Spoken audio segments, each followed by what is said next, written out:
If you were anything like me, maybe you are, maybe you're not, but I think we all had this like favorite thing as a baby.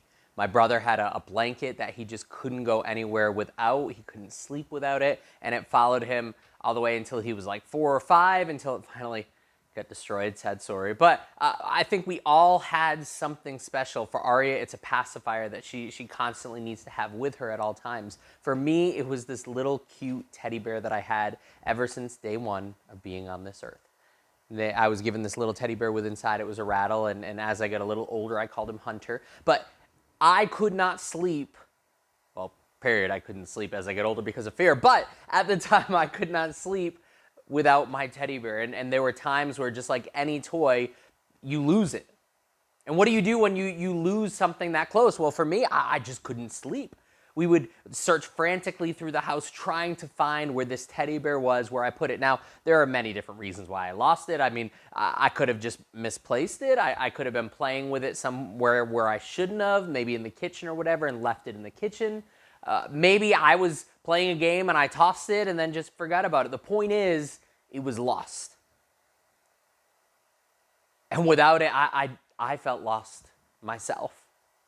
I did everything that I could to find this little teddy bear. Now, fast forward to a few years later, I was in the store with my parents, and I think it was Stop and Shop, and we were walking around, and they constantly had this blood pressure cuff monitor thing, and I always just like to push the button and watch it go and inflate. And they were like, no, come on, we're going. We got to go back there and get the milk and all that kind of stuff. And so they walked down there, and I kept my eye on them, and I ran over and pressed the button quickly and then turned around, and they weren't there. I was about maybe 6 at the time, and I started to panic going, oh, where are they? And then I walked over to another aisle, and they weren't there, and walked over to another aisle, and they weren't there. And after about 3 or 4 aisles, I realized that I was lost. Have you ever been lost? Where it just like sets in, and you're like, what do I do now? And as a 6-year-old fearful little Josh, I kind of walked to the middle of the aisle and just stood there. I mean, because I was lost. I didn't know where to go. I didn't know how to get back to my parents. I was terrified, and I just kind of shut down because I didn't know how to get back to mom and dad. Over the next couple of weeks, we're going to be jumping into this series that's all about dealing with lost and found stuff. Now, a little bit of a spoiler, it's not about how to not lose little odd and end items, but it's about a deeper lost and found.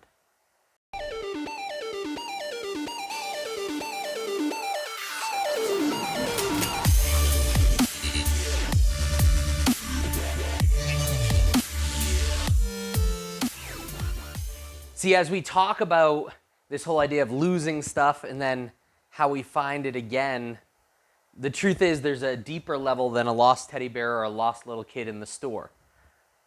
For me, I'm huge on transparency. It's why I talk to you guys about so much stuff, even personal stuff, because I feel like sometimes we can elevate like pastors and ministers and all that kind of stuff to where we're like, oh, they don't deal with the same stuff that we do. And the truth is maybe sometimes I've dealt with, crazier stuff or had more stumbling blocks than you guys have had. But I remember as I was growing up, I was maybe about 17 years old, growing up in the church for pretty much all my life in a Christian family. I'd been in and out of children's church and youth ministry, and I was so dedicated. And over time, what I started realizing is there's a lot of people in the church that wear masks. I mean, they pretend to be something, but they're not. And over time, that bitterness of noticing those things, I can be very discerning at times. And so a lot of times I can tell when people are just wearing masks or where they're just saying certain things because, that's what people would say in those circumstances and situations. But I started noticing the people that were wearing masks, and it started to bug me and bother me.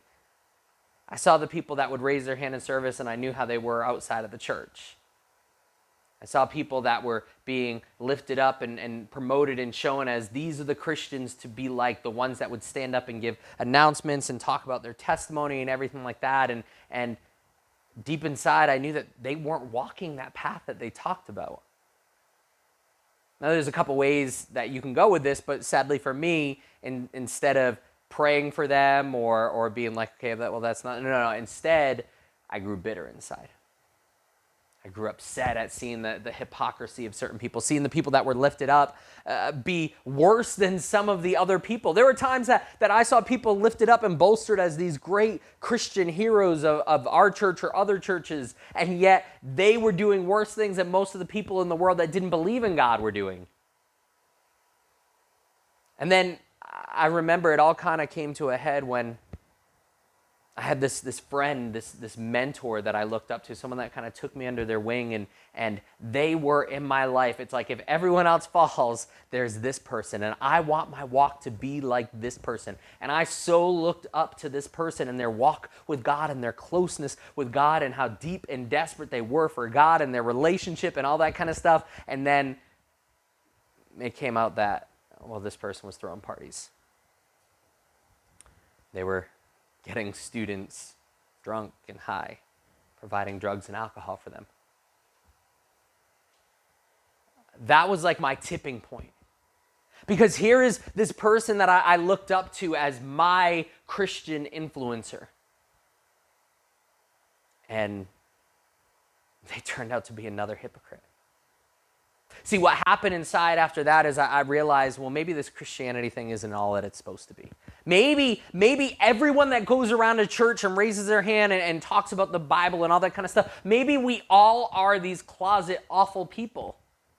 And if this is what Christianity is, I don't want any part of it. And so I knowingly chose to just walk away from it and say, I just don't want to be part of this. I'm tired of the hypocrisy. I'm tired of the lies. I'm tired of the masks. And then because I still had a family that went to church and was still forced to go to church, some of you guys that are maybe watching this video or you're here in Epic and your parents, don't force you to, or maybe you haven't been to Epic in forever because your parents don't force you to. There's something about parents forcing this too. But my parents still forced me to, and so what I did is I went into church and I wore a mask. Inside, I was like, I don't even know if I believe in this God. I don't know if I believe in this thing. But I would, in worship, raise my hand because I had to play the part. I consider myself a pretty good actor. And so I would go to church. I would go to youth group. I even went on a missions trip. And on the missions trip, it was the worst trip experience ever. Not because things fell apart, but because inside I was being ripped apart the entire time. Because I was like, I don't even know what I fully believe about this.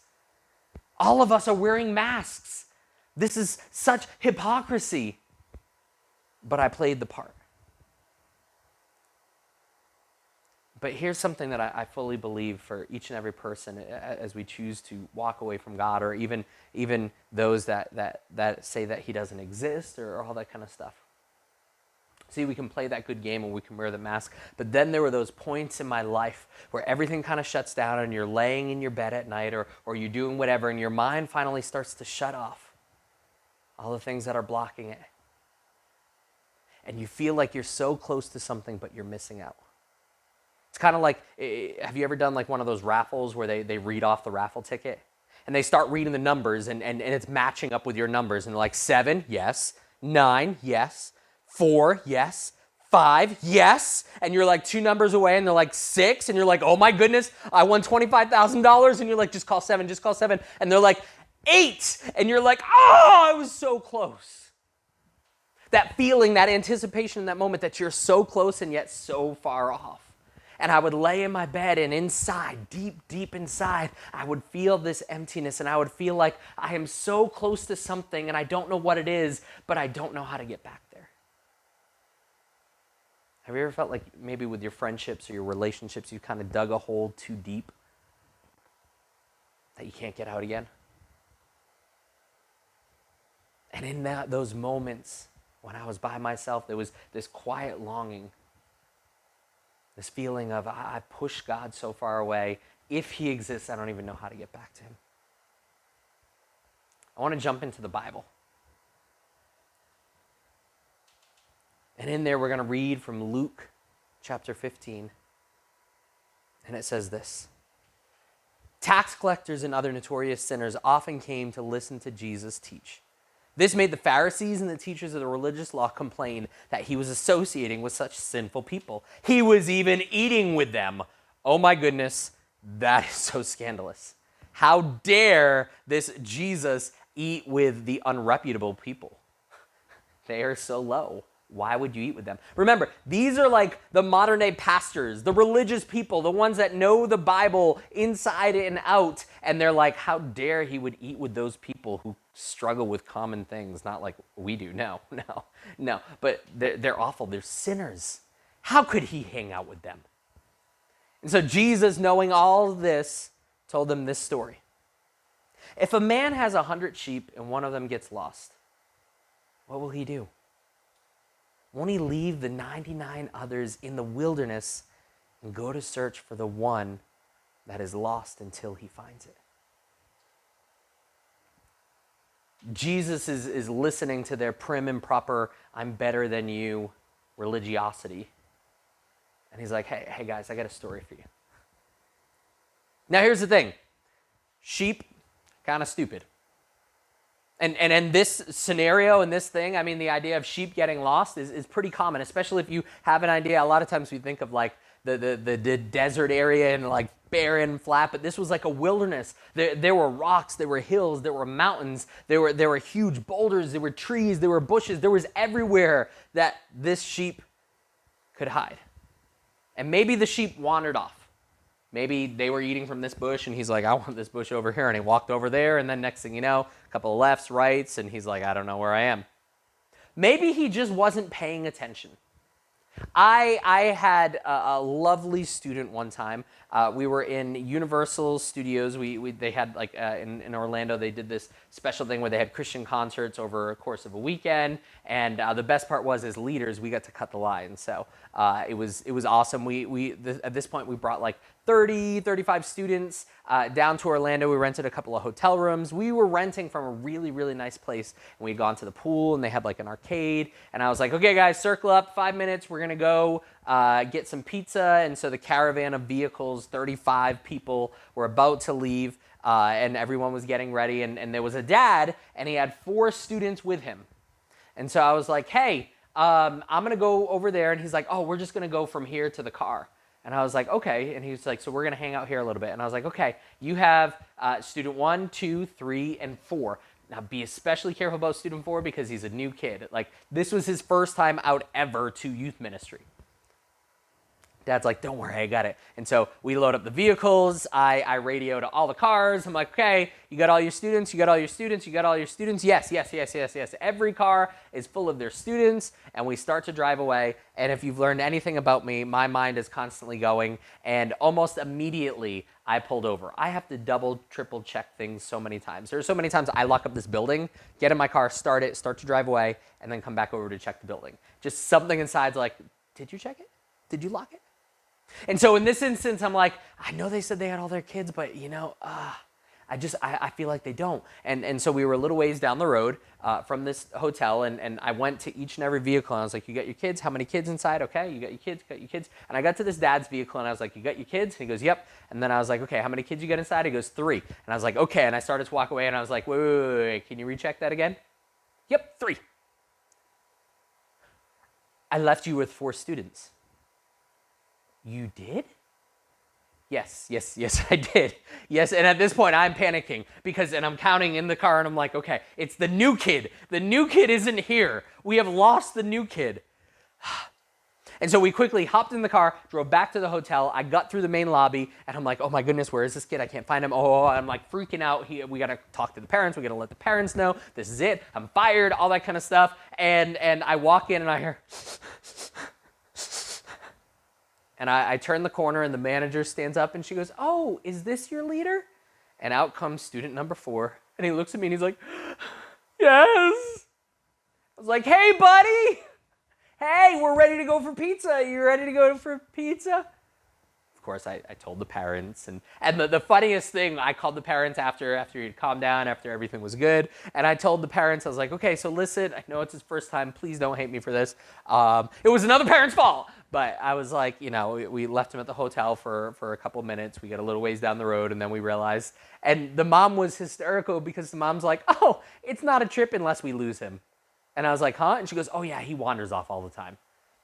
Completely cool. Parents, take note. Completely cool to me about it. And so as we were leaving Universal City Walk that night at like 2 a.m., I was the caboose. I was at the very back, and I'm like, okay, we're not losing a single kid. I mean, there are like thousands and thousands of people streaming out at the same time. And I'm watching as our group goes to the right, to our parking spots, and there is this student again, student number 4, and he's walking and he's just looking at the signs, and he starts going off to the parking lot to the left. And I was like, hey, buddy, wrong way, almost lost you again. Maybe all of that rabbit trail to say, maybe the sheep was just like, doo, doo, doo, doo, doo, doo, doo, doo, and he just wandered away.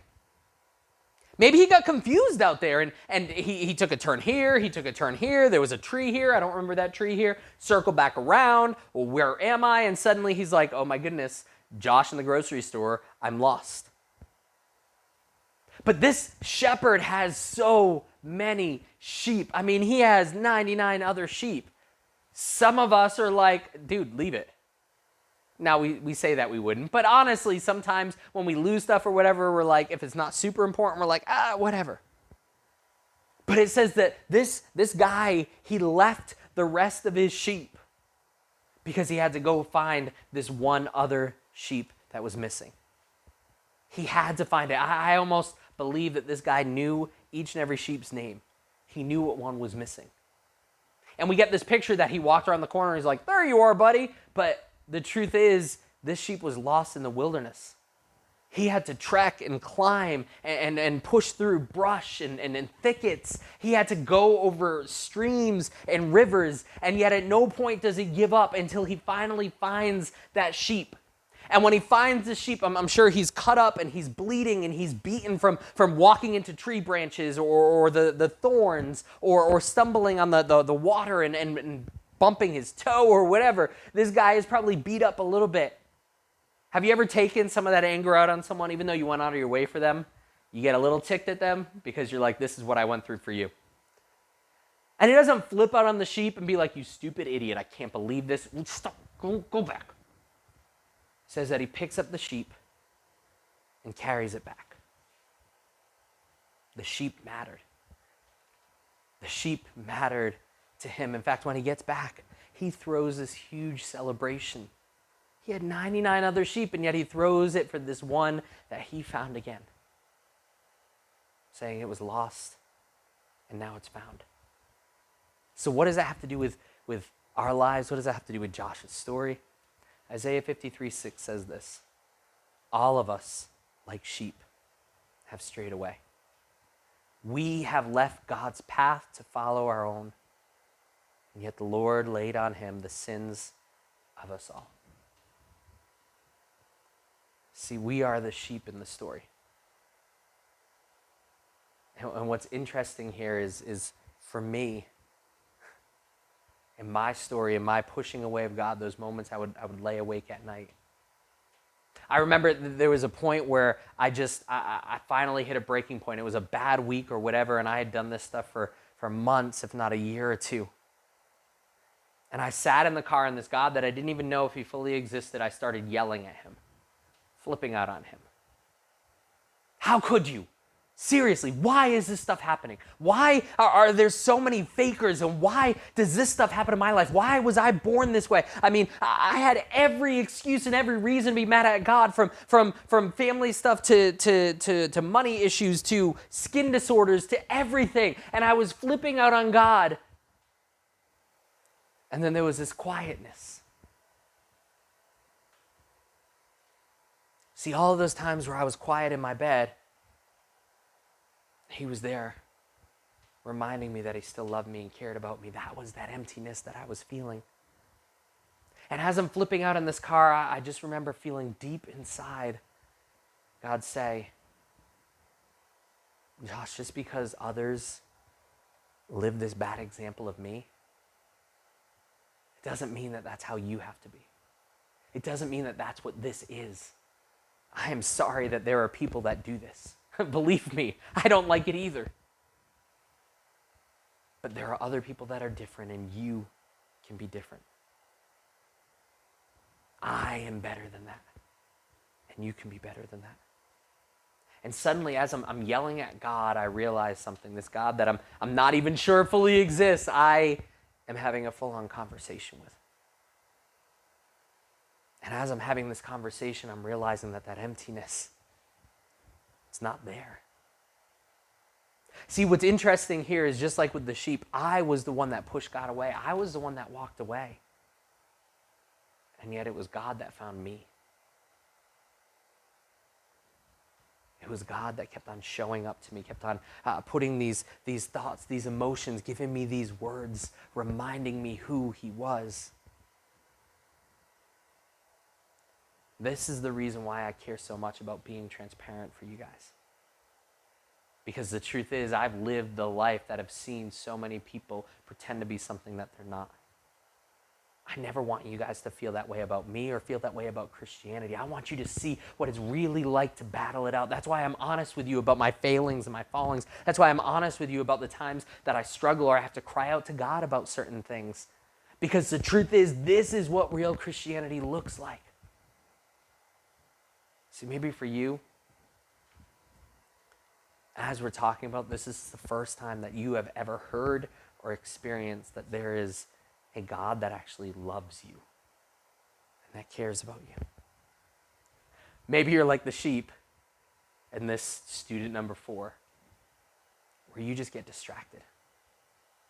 You're getting focused on all the wrong things, maybe relationships, maybe friends, maybe future, maybe family, maybe whatever it is, and you just push God away in the process. And you feel like, how do I get back? Maybe you're confused and you're unsure. Who is this God? Does he really care about me? What's going on here? What am I doing with my life? What is this emptiness that I feel? Or maybe you have completely just walked away. God, I don't want anything to do with you. I don't even know if you exist. Maybe you fall into some of those categories, but I want to remind you of the end of the story. See, for me in those moments in the bed, I felt like I was lost and I couldn't get back. I didn't know how to get back. Maybe deep down inside, I think if we're honest with ourselves, we feel those moments. How can I even get back? But in this story, the shepherd went out for the lost sheep, and when he finds him, he doesn't flip out, he doesn't attack, he doesn't reprimand, he doesn't scream and berate and get rid of the sheep. He calmly picks up the sheep and carries it back. See, no matter where you are in your walk with God, no matter how far you feel like you've walked away, there is no distance that you can cover that is too far for God to reach you. There's no distance you can walk that he won't be there when you turn around. See, he's not waiting for you so he can then attack you for wandering away. He knows that like sheep, we make mistakes, we wander, we struggle. That's why he is searching for you. Not to say, ha ha ha, I got you. You messed up. But instead to say, I got you. And carry you home. He never gave up on the sheep, and he will never give up on you and me. See, when you get lost, Jesus notices you. When you feel like no one cares about you, Jesus notices you.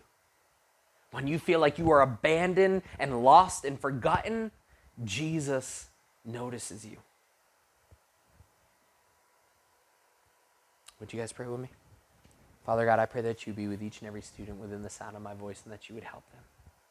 For those that have never fully understood that you care about them and you love them, I pray in these moments that they would know who you are, that they would reach out to you, that they would find that love and compassion that you are giving them, that you have poured out for them.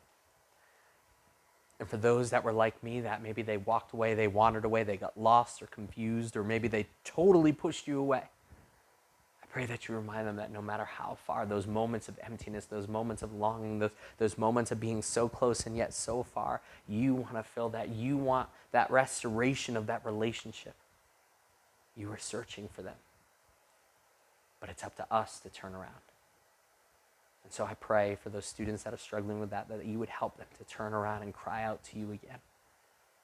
Because you love them. And you notice them. We thank you and praise you in your name. Amen. All right, guys. Well, depending on when you watch this video, summer camp is coming up. In fact, the deadline is fast approaching for the end of the sign up. So if you are interested, you need to talk to me immediately. Send me an email, call, text, something, because our spots are filling up super, super quick. Other than that, it's great seeing you guys, whether online or in person. Love you, miss you. Can't wait to see you soon.